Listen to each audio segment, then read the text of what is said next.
So Trip, can you point to a moment in your career when was it that you had that aha moment of alignment, where it was sort of the light bulb went off and said, this is how I need to change our business, this is how I need to relate to the rest of the healthcare system. What prompted it, and what was that experience? So I know exactly, like I've told this story a bunch, and so I'm glad to tell it here.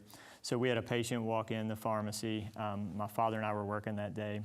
I could hear our technician say, sir, blah, blah, blah, blah. So I went over and I said, Bonnie, what's going on? And she said, oh, this patient walked in with this prescription. We don't have it. And so I told them that we would have it tomorrow. Great.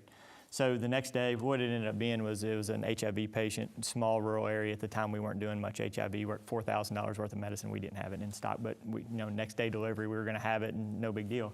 Next day, drug showed up. We were ready to go. Patient didn't show up. 2 weeks later, Dad looks at me and says, you got $4,000 worth of medicine on the shelf. Send it back. 2 days after that, guess what happens? Guy walks back in, wants his medicine. We looked at each other like we totally failed. We failed the patient, we failed our business, we failed their provider. Did we call them? Did we tell the provider they hadn't picked it up? We failed everybody. So we completely changed our entire practice based on that one singular event.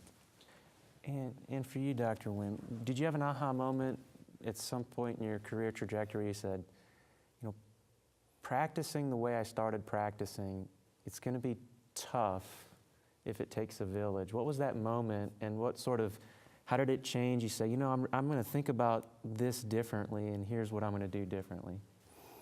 I'm not sure there was one moment. There were several things that made me think about medicine very differently, and a lot of them revolve around deaths of patients that were unnecessary. And there was a patient particularly that I remember that was trying very hard. She had a lot of psychiatric comorbidities. She had a lot of anxiety issues, and was very anxious to please. So she didn't tell us the whole story, why she's not taking this, why she's doing this, and that she was living on disability income and barely covered her rent, left a few dollars for food and nothing for medications. And she had insurance, but couldn't afford the copays. And that we were shopping around for medications and trying to get things for her, getting samples for her, trying to manage that. And then we just, different pharmacists involved, and she just fell through the cracks. And we just were not able to help her, and that was very frustrating because the resources were there. At that moment,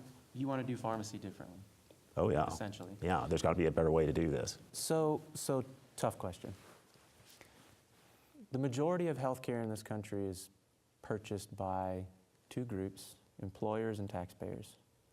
As a plan, our sense is that employers and taxpayers aren't particularly happy about how we not only set up the healthcare system, but in particular how we try to leverage our investment in medications, right? I mean, that's what we use medications for. They're a modality to prevent some downstream disease progression or poor outcome.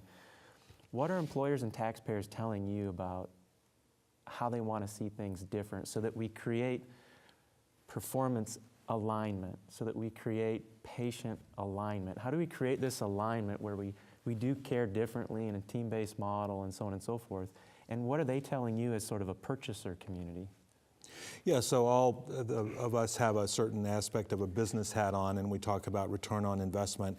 And really what we're looking at is a return on health, right? So the investment that we're making societally, plan sponsors that you mentioned, purchasers, employers, the government being the largest single purchaser of health, we're really looking on a return for that. We're looking for better health outcomes. We're looking for persons to be aware, so that notion of patient experience. And again, we're looking for affordability. So we look for what kind of value are we getting? And that's where we're really shifting significantly from pay for volume to pay for value.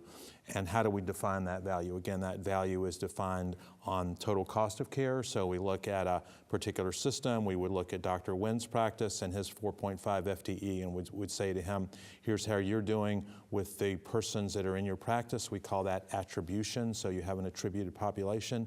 And then we look at how you're doing around key quality measures. Again, the measurement of quality is an imperfect science. We know that everything that is measured doesn't matter, and we know that everything that matters isn't measured.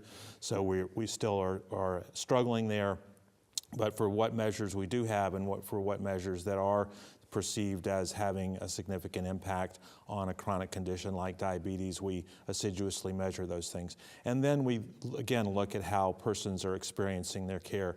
When I was hearing my colleagues talk, and I was thinking about the great work that they do and this notion of person or family or patient-centered care, it's not about us doing things to people, it's about us doing things with people. So, and one of my heroes, Dr. Berwick, talks about radical redesign, and he talks about changing the balance of power. That's such a powerful statement, such a profound statement. So again, it's not this paternalism, the pharmacist knows best, the nurse knows best, the doctor knows best, the health care CEO knows best, but rather what are you looking for, what are your goals? And similarly, what are your family's goals?